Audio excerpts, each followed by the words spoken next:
Hi there, listeners. This is Neil from Sylhet, Bangladesh.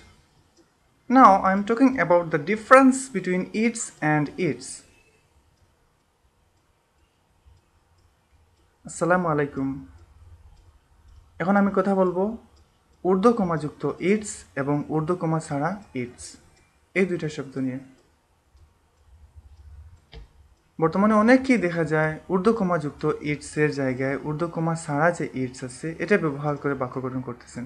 দুইটা শব্দ উচ্চারণে একই কিন্তু দেখতে অথবা লিখতে ভিন্ন। চলুন এ ব্যাপারে কিছু আলোচনা করি।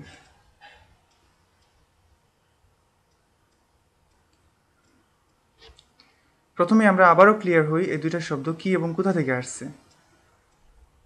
প্রথমে ঊর্ধ্ব কমাযুক্ত ইটস, এটা হচ্ছে ইট ইজ এর সংক্ষিপ্ত রূপ, এটা আমরা সবাই জানি। এবং ঊর্ধ্ব কমা ছাড়া যে ইটস, এটা হচ্ছে এটা সম্বন্ধসূচক শব্দ। যেমন আমার সম্বন্ধে কিছু বলতে চাইলে মাই, একটা ছেলের সম্বন্ধে কিছু বলতে চাইলে হিজ, এবং একটা মেয়ের সম্বন্ধে কিছু বলতে চাইলে হার। কিন্তু একটা বস্তু সম্পর্কে অথবা কোনো প্রাণীর নাম বললে এ সম্বন্ধে কিছু বলতে চাইলে আমরা ইটস, ঊর্ধ্ব কমা ছাড়া যে ইটস, এটাই।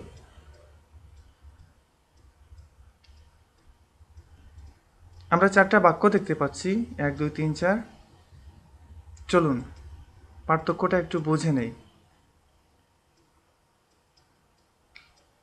প্রথমে মাই দিয়ে আমরা একটা সেন্টেন্স দেখতে পাচ্ছি। 1 number, I am your friend. My name is Neel. ব্যাপারটা লক্ষ্য রাখুন, মাই নেম ইজ নীল, ব্র্যাকেটের মধ্যে মাই ঢুকানো আছে। এই মাইটা কি? আমার সম্বন্ধে, আমার। আচ্ছা, আমরা 2 নাম্বার বাক্যে চলে আসি। He is my friend. এখানে একটা ছেলের কথা বলা হচ্ছে, যার ফলে হিজ নেম ইজ জাহিদ। এখন দেখুন, হিজ আমরা উপরের বাক্যে পেয়েছি মাই এবং 2 নম্বরে পেয়েছি হিজ। এখানে একটা ছেলের কথা বলা হচ্ছে, his name is Zahid. 3 number, she is your cousin. এখানে একটা মেয়ের কথা বলা হচ্ছে। সো এখানে আমরা ব্র্যাকেটের ভেতর দেখতে পাচ্ছি হার নেম ইজ জারা। আচ্ছা, আমরা 1 নম্বরে মাই, এটা আমার সম্বন্ধে, 2 নম্বরে হিজ, এটা একটা ছেলের সম্বন্ধে, এবং 3 নম্বরে একটা মেয়ের সম্বন্ধে বলা হয়েছে হার। ঠিক একইভাবে আমরা 4 নাম্বার বাক্য, এটা আমাদের খুবই ইম্পর্টেন্ট একটা বাক্য, যেমন ইটস মাই ক্যাট। এখানে একটা বিড়ালের কথা বলা হচ্ছে, এটা একটা প্রাণী কিংবা কোনো বস্তু আমরা ধরে নিতে পারি। ইটস মাই ক্যাট, প্রথমেই ইট ইজ। আমরা 1 নাম্বার বাক্যে একটু খেয়াল করে দেখি, আই এম, এখানে আমার সম্বন্ধে বলা হচ্ছে বলেই আই এম। 2 নাম্বারে একটা ছেলের সম্বন্ধে বলা হচ্ছে বলেই হি ইজ দিয়ে শুরু।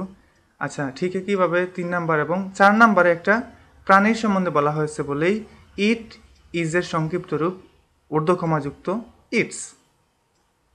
সো ইটস মাই ক্যাট, এটা আমার বিড়াল। এখন এর নাম,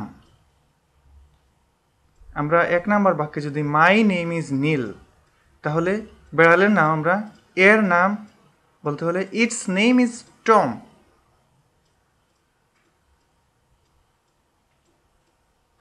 ব্যাপারটা বুঝতে পারছেন? আমরা সামনে যে যে ইটসটা দেখতে পাচ্ছি, এরপরে ব্র্যাকেটের মধ্যে যেটা আছে,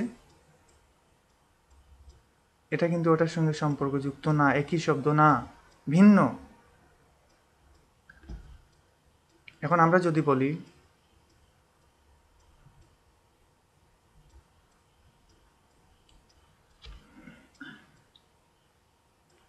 এটি আমার বিড়াল, এখানে ঊর্ধ্বকমা ছাড়া ইটস আমি দিয়েছি কি, এটা ইউজ করতেছে লোক, আমি ওদেরকে দেখেই কপি করছি।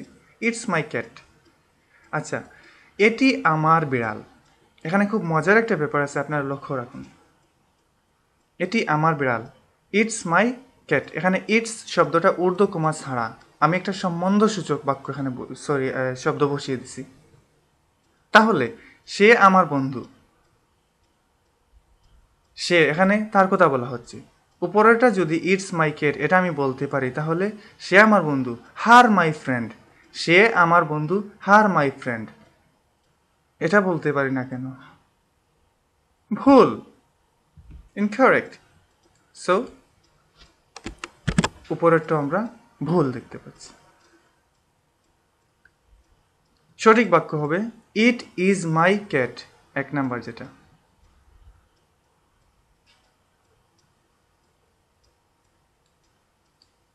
ইট ইজ মাই ক্যাট, ইটস সংক্ষিপ্ত রূপ যেটা নিচে। এখন এই দুইটা বাক্য আপনারা দেখুন, এই যে ইটস, এখানে যদি এটি আমার বিড়াল, ইট ইজ, এই ইটস দিয়ে যদি আমি ইটস বুঝিয়ে নিলাম, তাহলে এখানে আমি কি বোঝাবো?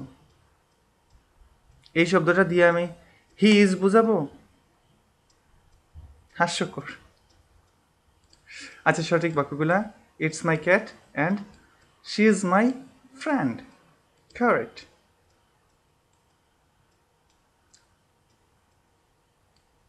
আমরা দুইটা বাক্য দেখি। আমার একটি বেড়াল আছে, এর নাম টম। এ দেখুন, প্রথমে আমি বলছি আমার একটা বিড়াল আছে, এখানে প্রথমেই আমরা পেয়ে গেছি একটা প্রাণীর সম্বন্ধে কিছু বলা হচ্ছে। তাহলে যদি সম্বন্ধসূচক বাক্য শব্দ ব্যবহার করতে হয়, যেমন মাই, হিজ, হার, এই ধরনের কোনো কিছু ব্যবহার করতে হলে যদি এটা প্রাণী, তাহলে ইটস ঊর্ধ্ব কমা ছাড়া। এর নাম টম, এটি খুব চালাক। এখন দেখুন, I have a cat, it's name is Tom. এর নাম টম, এটি খুব চালাক। It is very clever. এখন দেখুন, ইটস এখানে এর হয়ে কাজ করছে ঊর্ধ্ব কমা ছাড়া, এবং এখানে ইট ইজ, এটা আমরা জানি। এখন একই বাক্য আমি এখানে প্রথমটায় বেড়ালের কথা বলা হচ্ছিল, একটা প্রাণী। একই বাক্য আমি একটা মানুষকে দিয়ে নিয়ে আসি, যেমন আই হ্যাভ এ ফ্রেন্ড, একটা ছেলের কথা বলতেছি। His name is John, he is very clever. বুঝতে পারছেন এই ইটস কোন ইটস এবং কোন জায়গাতে এটা ব্যবহার করব? আমি ঠাস করে যদি বলে ফেলি ইটস মাই ক্যাট এভাবে, ভুল। আমরা এই বাক্যটা আবার দেখি।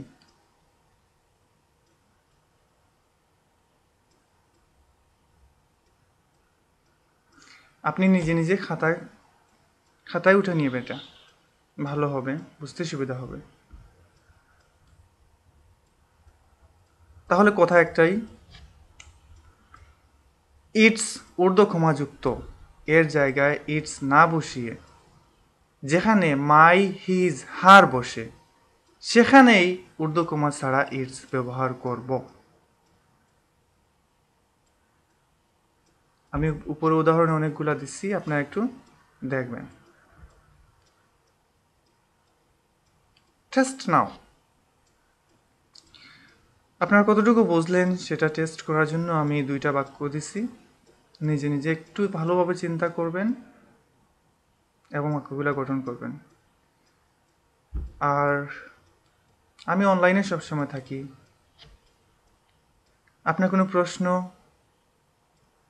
কোনো পরামর্শ অথবা কোনো মতামত থাকলে আমাকে ইমেল করতে পারেন dsmsr@obi.com, অথবা আমাকে ফেসবুকেও পাবেন dsmsr.info।